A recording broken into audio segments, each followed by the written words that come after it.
Welcome to Whiskey Wednesday, episode 3. Three. Already three. It came up quick. Like I had to damn dude, we gotta get on this recording before You're done. it takes forever to download. And I'm learning how to edit as we go along, so hopefully they're getting a little bit better. So today's flavor, We got one of my favorites today. it's good. It's actually really smooth. Maker's Mark, as you can tell, Maker's Mark. as well as Maker's Mark Cigars. cigars. Ooh. They're flavored by it. They're Ted Cigars. Ted But they're flavored. The leaves are flavored by Maker's Mark. So it's kind of cool. This is probably like the first official one that we kind of had planned like that. Yeah. They pair well together. That's the one. So we're just drinking it straight. I am not a drinking whiskey straight person, but I gotta say, of the Yeah, ones that I've it's tried, this is actually pretty damn good. We're a little bit into it too. So, Crunch. One of the topics we're going to be covering today is Crunch might be opening up pretty soon, May 1st to May 10th. We'll get into that in a little bit. Our home gyms are growing, so we'll be going over some things that we found that there's some things I want to transfer back into the gym a little bit. That I like our favorite non-traditional home exercise, things like that. We did a push-up contest. We'll probably Challenge. start with that push-up I wouldn't call challenge. it a contest because we didn't compete against each other. We just went as many push-ups as we can in a half hour, pacing ourselves though. So we were on pace for a high amount. So we'll get into that. Oh yeah, that was tough. I don't think Yeah, I was I'll ever shot. longer than 2 My minutes. shoulders and chest was shot, and triceps for like 3 That's days. the after first that. time I've ever had my triceps burned. Burned from push-ups. Or like sore from push-ups. Yeah. I've never had that happen. I do tricep push-ups usually. So that's what we'll get into. So let's start off with the Crunch. push-ups. Oh, We're- let's start off with crunch. Let's start with Crunch? All right, let's start with Crunch. So Crunch, May 1st to May 10th. That's the word we got. That's what we're aiming for. Between May 1st and May 10th, we're looking to open up with some restrictions due to social distancing. So we'll talk about some of those. Taking a lot of safety precautions. We're going to be wearing masks for the first 90 days. Yep, protective mask while we're training clients. There's going to be a lot more hand sanitizer there. There's going to be a lot more cleaning. We're required to clean the equipment before and after our clients are on it. Trainers will be cleaning as well as the front desk team. It's mandatory cleaning.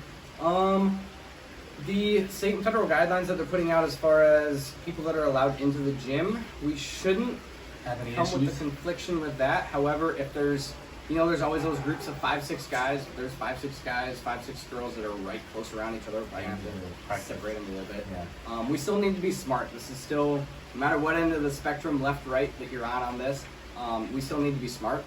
This virus has killed people.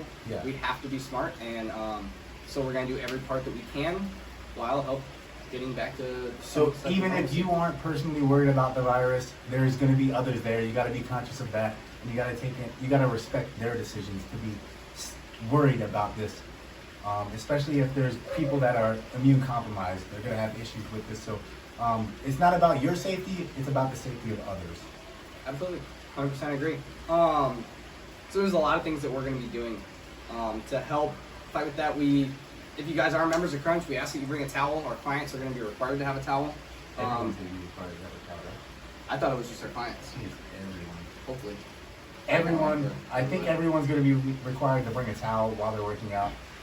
We're going to clean a lot. We're actually going to shut down the locker room, I believe.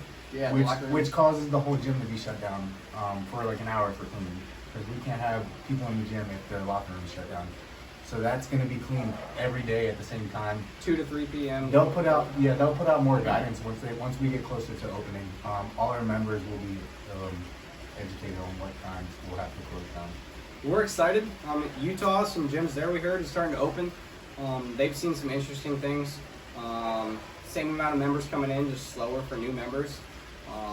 But there's Crunch did also kind of save their ass. We have an amazing CFO. CFO, Chief Financial Officer. It was? So, yeah. Okay. Jeff Dotson. I'm sure all those guys are working their ass off right now.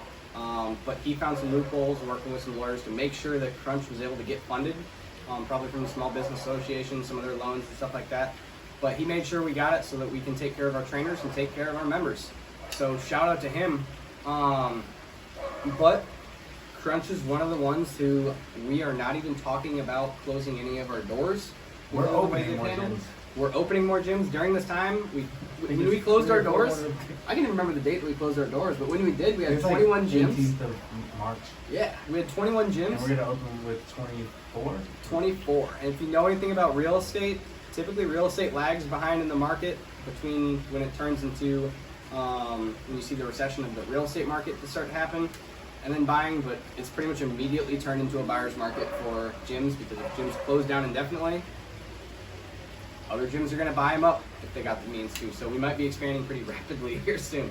But I won't speak on I'm getting into the stuff that they're dealing with, the business. So I won't get into that, put any words in anybody's mouths. Hopefully we're able to expand rapidly. We might not. But no, Crunch is looking pretty good. Thriving. I'm actually very surprised with how well that they took care of us. We had and the other we had trainers. team meetings, and it's good to see everyone staying on it, staying educated. Like Crunch is helping us stay educated, increasing our knowledge about training, making us better trainers for you guys, for our clients, for our members.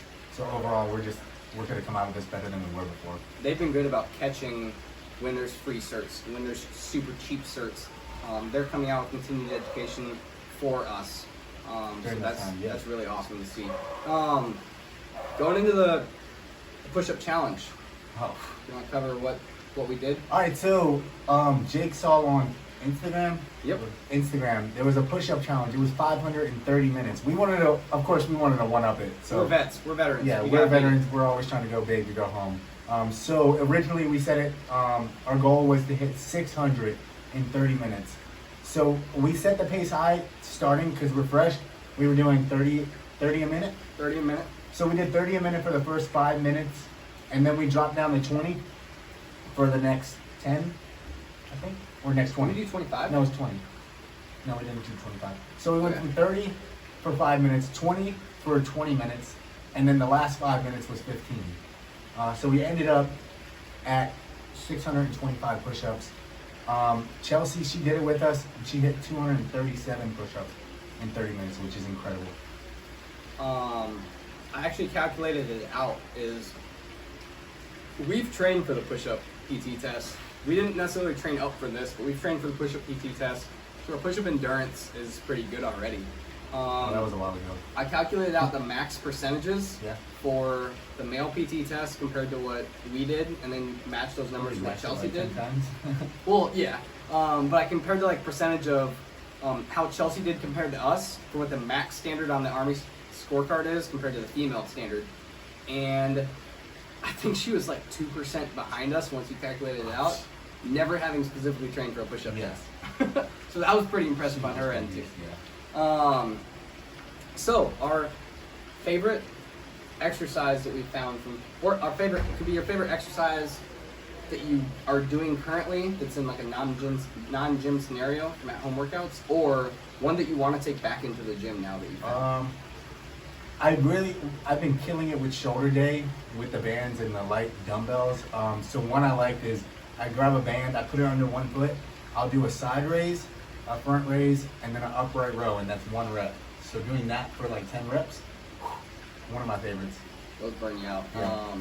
I'll put them near the end of my own workouts, but I like to go heavier, dumbbell press, barbell press at the beginning because we've been growing our home gym, so we've been able to work with some more weights lately. At that cinder block bench press. Oh yeah, we'll go into that after he talks about his.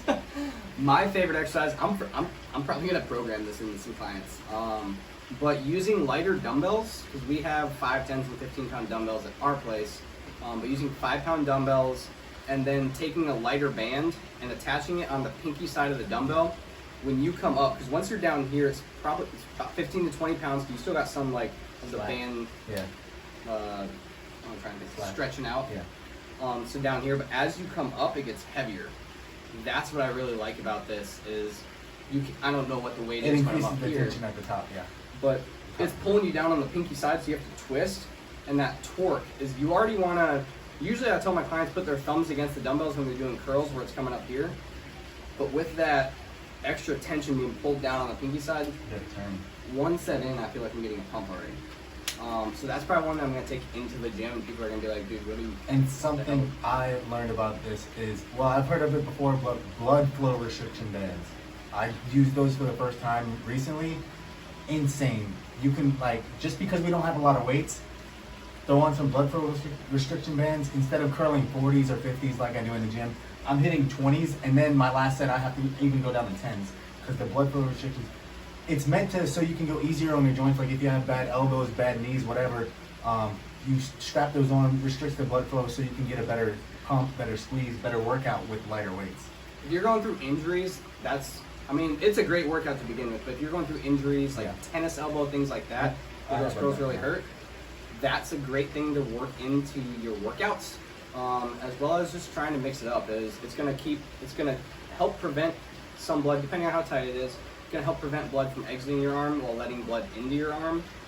And so really it keeps that blood there and lets that nutrients really soak into the muscles, as well as that shit's painful.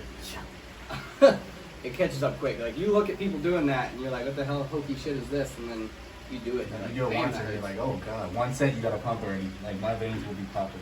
Oh yeah. I love that. So getting into more of the sciencey stuff on this episode, how to diet. So what are some of your tips for dieting? Oh, it depends. There's a lot of rabbit holes you can go down on this one. Yeah. So we're going to keep it somewhat more general, digging into refeeds a little bit more. Okay, so. And generally, if your metabolic rate is good, how to cut. Generally, I would start by finding out your maintenance. Most people do know their maintenance if they've been working out for a while. If you're getting ready for a diet, you should know where your maintenance is at right now. Once you know that, you can slowly decrease. So I would say take 100, 200 calories out. Stick to that for like 2 weeks, see how your body adjusts.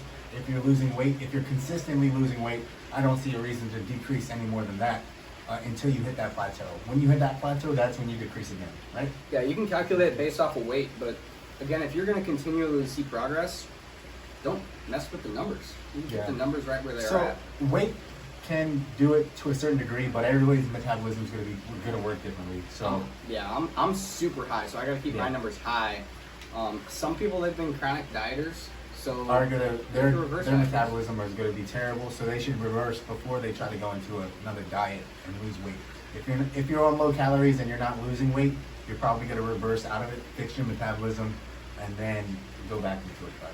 I know some trainers that unless like you have your past couple months logged, or generally logged it from that time frame, unless you've logged, we'll start you out on a refeed and you're like, hey, you're not going to see weights, but scale weight progress for the first month or two. We're going to get your metabolism in a good spot to bring it back down. A month or two might not be enough, but it depends where you're at. Like if you clearly don't have a lot of muscle mass, you're going to need to build muscle before you can get into a serious cut. Absolutely. You want to have that. That's your what, muscle at the highest metabolic rate of any organ in your body. Yep. So yeah, walk it down 100 to 200 calories at a time. I've gone to get as aggressive as 300. That's kind of pushing it. But walking it down, once you kind of stop to see progress, you want to figure out if there's a plateau or not, and then adjust it another 100 to 200 if you've been losing weight. The harder you push it, the less muscle mass you're going to retain. Absolutely.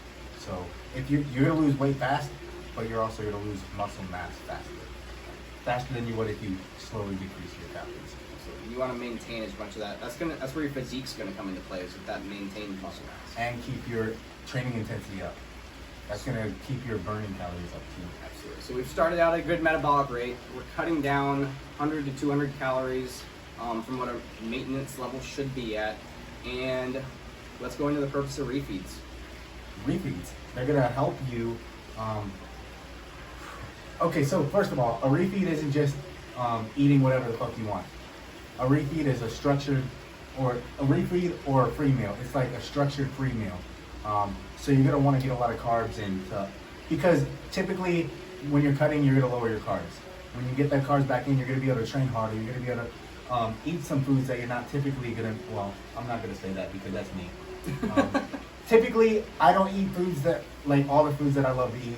throughout a diet. He's very strict on his though. He's not a lifestyle client. Yeah, I'm a meal plan type of guy, so I'm gonna eat the same foods every day. So that refeed gives me a chance to indulge on other foods that I like to eat. Yeah. Which keeps me mentally sane. You're That's still one of the following macros Yeah. to an extent. Like you might have a date night or a free meal where mentally you're just not tracking something like that. Yeah. John's still going to focus that around protein centered, good carbs, but he may go as simple as just we're going to increase our carbs for the day. He may go as simple as having a burger or something, but it's still A high burger, quality steak, meal. sushi, something that's high quality. Yes, I'm not going and getting a fuck ton of chocolate. That's Yeah. not what I'm gonna do. I'm not gonna fuck up where I'm at. But I'm gonna get those carbs, which is gonna help me the next 3 days lift heavier weights than I was the day before. I'm gonna be able to train harder. Intensity is gonna be up. I'm gonna get a better pump the following days after a repeat. You can utilize those even farther than just keeping your metabolic rate high, because that's what you want to do. Is you want to kind of give it to a metabolic boost. Maybe we saw a plateau. If we're seeing a plateau, maybe a refeed's good. Kind of bump that metabolic rate back up, and then just go straight back into whatever plan you were on, and now you start seeing that weight loss again. There is scientific studies that prove that if you refeed, instead of just a strict, like, I think they said, instead of doing a 25% calorie deficit just straight through for 8 weeks, instead of doing that, doing like a 35%, and then having refeeds on the weekends is going to help you retain muscle mass longer. I'm pretty sure you can like tag, put a link in the bio. Yeah. We'll find one of those studies and we'll put a link in the bio. Yep. There's a lot of them out there. A lot of them description, break not down. bio. It's like 1 day good enough, 2 days good enough, things like that. But again, that helps keep you mentally sane. That helps keep your metabolic rate high. There's a lot of good reasons. You're not to have stressing, that. and you have like something to look forward throughout the week.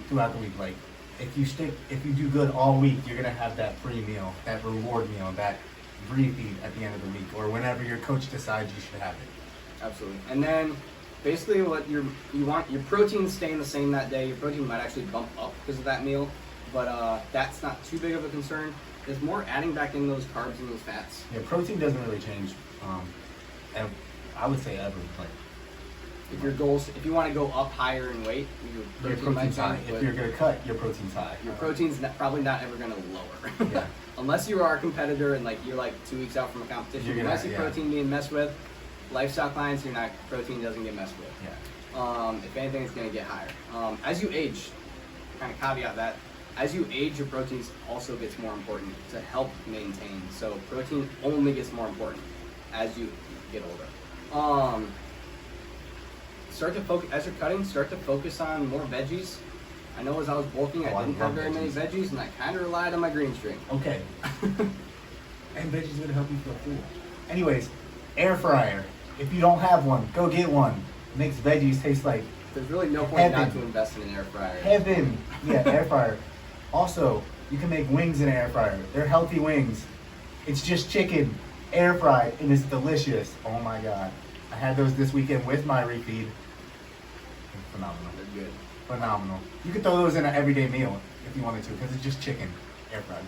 Veggies are Ooh, they're not very calorie dense. They do carry carbs, so they are a carb, but you're going to eat a hell of a lot of broccoli, a hell of a lot of asparagus compared to Brussels sprouts. the rice, Brussels sprouts, things Asparagus, like that. Brussels sprouts, broccoli are all phenomenal in the air fryer. Just let me know. The only Brussels sprouts I ever had that I didn't like are the ones that I cooked and the ones that were cooked at basic training. If you know, if you know how to cook Brussels sprouts, they're pretty dang good. Working out when you're sick. Should you work out when you're sick? Should you avoid the gym like the plague? It depends. We'll get into right now too, I think. I think that'll be an interesting question as far as right now if you start to get flu-like symptoms. Oh, no, stay home. If your gym's open, Stay I home. would stay home right now, but on a general sense, not counting Okay. coronavirus. What symptoms are you having? How bad are the symptoms? Is it a headache? Is it a stomach ache? Are you like having like respiratory issues? Are you coughing? You got a sore throat? What is it? If I would say you're gonna be the best judge of where you're at. Like if you're super sick, you don't want to get out of bed. If you have aches, not soreness, aches, like you're aching, your bone, like you feel it in, I'd say stay home. Those are like more flu-like symptoms. But if it's just like cough and sneeze, Feeling under the weather? yeah, no. I honestly would push through it myself, but just be aware of others. Like, don't cough and sneeze on others. Clean up after yourself. Wipe down equipment. Stuff like that. Just be safe with it. You'll know if you're super sick and you should stay. If you push hard through a workout when you're sick, you're going to cut your immune system for a little bit, but it's going to come back boosted. So it is a good way to boost your immune system. Maybe that's the time through all these at-home workouts you're seeing, you save a couple, you do an at-home workout.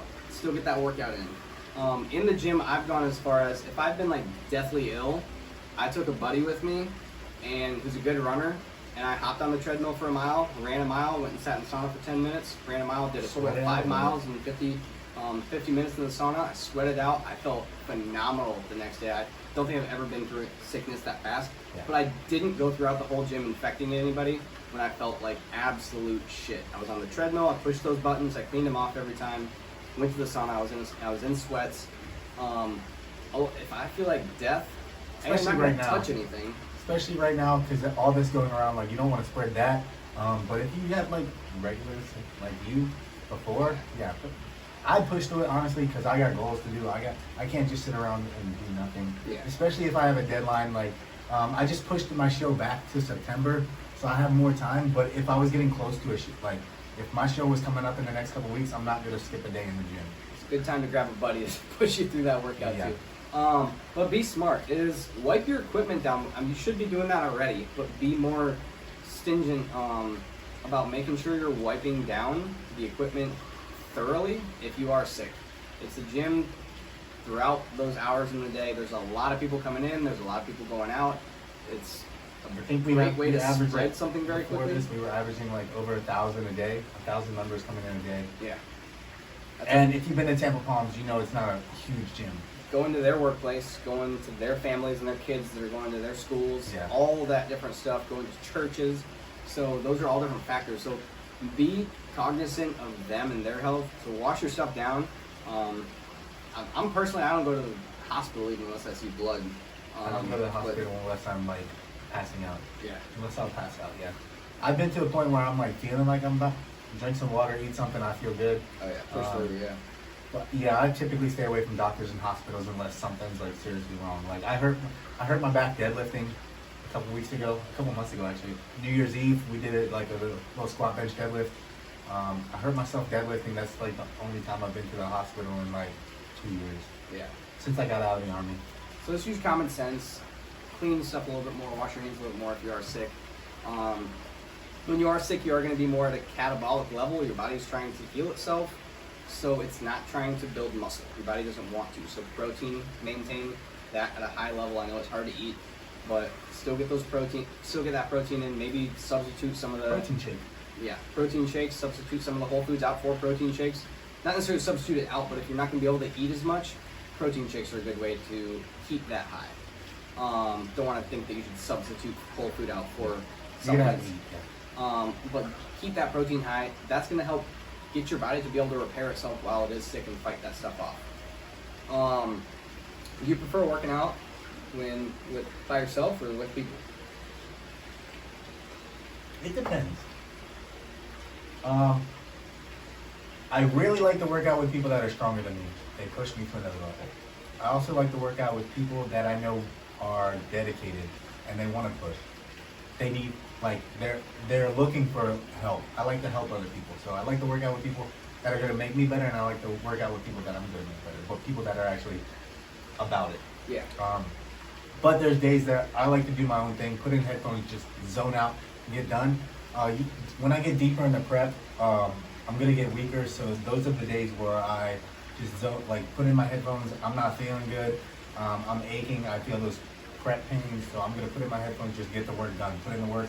I know what I gotta do, so I just get it done. Those are the days where I don't want to talk. I don't want to do nothing. I just want to get my lifts done, put in the work, and just fucking do it. Generally speaking, I like to work out by myself. It's very therapeutic. You get through those thoughts in your head as, hey, do I need to talk to this person about this? I don't think about anything when I'm working out. No. I like to kind of By like myself? go through that stuff. think about how I need to be having conversations, whether it's coworkers, whether it's my girlfriend, things like that. Is you cycle through that stuff in your head, so it's very therapeutic in that sense for me. But just like him, is if it's someone who's gonna push me, then I love working out with someone who's stronger than me. Me being like, no, I can do it. Really push my limits. People who are knowledgeable. Yeah, I love working out with people that can teach me new things. But someone who I know, and it's not like a new friend where we're gonna chit chat the whole time. I want to be like, okay, we're doing bench press. It's gonna be 4 sets of 10. Don't you dare try to chit chat with me. I'll fuck you up. You look at them and you're just like, all right, we're gonna go up 10 pounds, whatever. Spot me. Like I might need help the last 2, whatever. But you're not having the conversations. It's almost like you're doing hand and arm signals to them, and then you go right back into it. Got me? I don't like pausing the headphones, pausing the music. I like the music keep going. I try to keep my headphones in the whole time, and I want somebody on the same page as me. Whether we have a written out program, whether you call an exercise, I call an exercise. I like to that. follow the leader. So if I'm working out with someone, I like them to lead. Yeah. Because that's always teaching me new things. Like, how do people work out? How do you like to work out? Stuff like that. But occasionally I'll work out with new people. I typically stick with the same people. Yep. Yeah, I don't venture out doing those. I get people all the time. They're like, "Hey, What let's is- work out some time." I'm like, What- "Yeah." If you're a bodybuilder, hit me up because I want to learn from you. Like, if you're like a serious bodybuilder, I'll lift with you guys on your day. I'll learn. I like to learn from them. It's kind of both. Otherwise, do you have anything you want to leave them with? I don't have anything. I think I recommend making. We got some things in the work. Got some things in the works, some cool things coming to you. Stuff didn't happen as quick as I wanted to bring it to you on this episode, so fingers crossed. Next week. Next episode we should be. And next episode we'll be talking about the gym opening in a few days. Oh I'll yeah, be pumped. we'll be right around the corner. Like a week and a half now. I'm pumped. I Let's didn't- go. I didn't even count down the days yet for it. It's like 10 days. Today's Today's the 20th. Or it's the first. we're opening on the 1st. It's the first, and we'll be good to Hopefully. go. Fingers crossed we're open on the 1st. So if there's anything that you guys specifically want us to cover, that want us Oh, to we break gotta down- talk about home gyms. Ooh, home I didn't gyms. talk We about didn't, the we home didn't gym touch yet. into that yet. Your Okay, home so- gym has expanded pretty rapidly. Bought a squat rack, a bar, not a lot of weights because people are dicks, and they're overpricing weights on Facebook Marketplace, other stuff like that. And the places online are sold out. So what we did, we went to Lowe's. Cinder blocks are 30 pounds a piece, and they're less than $1. We bought a bunch of cinder blocks. I threw those on the barbell. I was able to squat over 300 pounds, so that's good. And then we also used the cinder blocks to make a bench, a makeshift bench. So 4 cinder blocks, less than $4, and a piece of wood that was like $6, a $10 bench. So I bench pressed today. So if you look on my Instagram, official JD Fit, you'll find 245 by 10 bench press today.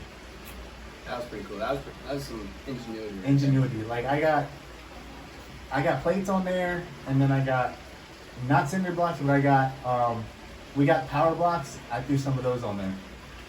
there. Yeah, those like adjustable dumbbells. You got adjustable dumbbells, but right now they're like $300 for adjustable dumbbells. And they're not in stock right now. Yeah, they're And people are insane. selling them for like $600. So yeah, my home gym, it's still pretty standard, mostly bands. We got 5, 10s, 15s. We have 2 different plates at 2 different weights. You can use like front raises, get creative with those. I like to keep the home gym organized as shit. That's just Yeah. like, I like it like the gym, like super organized when you're going into it. It's Oh, yeah. mentally, like I gotta keep that shit organized. Like I've I seen can't throw it around all the So time. what I've seen a lot of people do is they have their home gym set up, but they still go out and get in their car. They take their pre-workout in their car. Like when you're going to the gym, that's like the mental thing, warming up. Oh yeah. Get in your car, drive a loop around your neighborhood, drinking your pre-workout. You're getting ready. You're getting that mindset. Because when you're at home, you don't like get into that workout mindset. A lot of people don't. When you're going to the gym every day, you don't get into that mindset like you would when you're going to the gym. So hopping in your car, driving a loop around, drinking your pre-workout, getting hyped, playing your favorite workout song when you're getting ready to go in there, and then getting that lift done. And then when you get done, you can wind down. But get in the correct mindset to get that lift in. I feel like that's a good. Yeah, make sure you like. I have to set it up too. So my like each individual workout, Yeah. it's like a station that I'm moving through. Nice. So I like doing that too. Whether it's like right on top of itself, right beside each other. That way I'm not like going up and grabbing something, rearranging everything. I like having it all set up. But yeah, this is the first day I worked out with headphones just because my girlfriend works from home, so she needed it quiet to do check-ins and be able to take videos, get back to her clients and stuff. I saw her working out behind you in the Zoom call. We were in a Zoom call today, and his girlfriend was behind them doing workouts. We have a living room. It's an open floor plan. We have a living room and a bedroom, and like the kitchen's all attached into the living room. So You're sitting in the we're kitchen. limited where we are. So it's like a office / kitchen / living room all together. So it gets kind of funny right there. Usually I try to I have a big speaker that's like 2 foot high. I try to blare that if I piss off a few neighbors. Piss off the neighbors. But they understand, I'm sure. oh yeah, I do it during the day. I do it at convenient time. But I gotta have the right music. I gotta have the right mindset. Get that all set up. I can't just go from came in and work on this real quick and go into a set and go back into this. It's workout time. A big tip for that is a lot of people are having trouble staying motivated. Set a time, or they're like they procrastinate. Now it's 9 o'clock and I'm like, I don't want to work out. How about your ghost Set mode? an actual time. Ghost mode. So I started ghost mode, and I'll do it during periodic times. It was a couple months ago when you started it. Yeah, but I don't do it every time. But if I catch myself looking at my phone, no matter what it is, checking notifications, whatever it is I'll put my phone in airplane mode, and I call it ghost mode because basically it's go time. It's my workout time. I It's don't like focus on work. a lot of phones do have that do not disturb mode. You can put that on too, which is going to stop you from getting the notifications, the messages, and stuff like that. Yeah. So you can stay focused. You're not checking your phone all the time. You're not doing that. You're zoned in, like. But just make sure you tell your people, like, so people aren't worried about you when they're trying to reach out. Hey, this is my time. Like, this is my workout time. I'm not going to be able to get back to you right now. But once I get done this, I'll hit you up. It's also usually an hour to 2 hours that you're on that. So if I'm doing cardio, I'll be checking my phone and stuff like that after the workout. But during my actual workout, that's an hour, 2 hours that people can wait. Yeah. Your boss can wait, your clients can wait, your coworkers can wait. It's only an hour, 2 hours. So that keeps me focused to where I know for a fact I don't need to check my phone for notifications, so I'm not going to get any. Internet is off, Spotify is on, and I'm ready to go. Because I would start checking a text. I'd have a client that text me, hey, can I reschedule? I'd go back over to the computer when we were at the gym, reschedule that, and I have a trainer asking me a question, and the client's starting a conversation with me and stuff like that, and I'm like, if there's an emergency for the client, they're not going to come to me. If there's an emergency with the coworker, they're going to come out on the floor and grab me if they need to. So there's really no reason that you need to have your phone getting notifications and stuff like that. Especially, I don't always do that, but if I catch myself and if I'm starting to get out of the zone and focus on that, and then I'm not focused on the workout anymore, or I'm taking too long rest periods, I call it ghost mode. I literally throw it on my Instagram. A little ghost emoji. Ghost emoji. The Snapchat ghost. And then I say, like, it's the Snapchat ghost, and I say engage. And Engage. You know, it's workout time. And you get people asking about that. I think I actually helped out a few people because they're like, yo, what is that? And they're like, I'm going to try that out. That's a good idea. So try that out too, because I know me, if I get that notification, I gotta check it. I'm like, what is it? I know it's not an emergency. Yeah. So that could help too. But if you guys have any questions, anything that you want us to break down further, break down refeeds further, break down cutting further, get more specific on a certain topic, let us know. If we got that knowledge on the top of our heads, we'll cover that. If we need to do some research, we'll do some research. I'm always down to research. Like, I'm always down to learn new things. Branch out from where I'm, like, I got my bubble where I'm gonna know what I need to do, but sometimes I don't know what other people need to do. So I'm willing to research and learn. I always want to be a better trainer. So If you guys have a liquor that you're gonna recommend, that you think we should try, something like that, let us know. If you guys are knowledgeable on cigars, let us know. I highly recommend. This has been one of my favorite cigars and whiskeys. So when he chose it, he chose the whiskey. I told him to get the cigars as well. So you'll know they're dipped in red wax. If you actually go to their the whiskey, if you go to their place, their factory, you can get a bottle and dip it in the wax yourself. That's cool. Yeah, so you can make your own bottle. Well, not your bottle, but wax. That's awesome. Yeah, it's pretty dope. This is the only one in there that has this wax dip, so you'll know which one to get. I'm not a stupid avid cigar smoker until now. These are pretty. I usually go for like He the goes sweet for the ones. sweet flavored ones, but these ones are really good. These are pretty dang good. Yeah. Highly recommend these. But yeah, otherwise connect with John at officialjdfit on Instagram. Connect with me, same thing as my YouTube channel, JakeBlock_fitness on Instagram. But drop any questions that you got for us. Any suggestions that you guys have. Don't forget to put that link about that research in the description. We'll find an article about refeeds, Yeah. and I'll get a link like that put into the description, as well as John's Instagram, my Instagram are going to be in there too. But until next time, see you guys soon. Woo!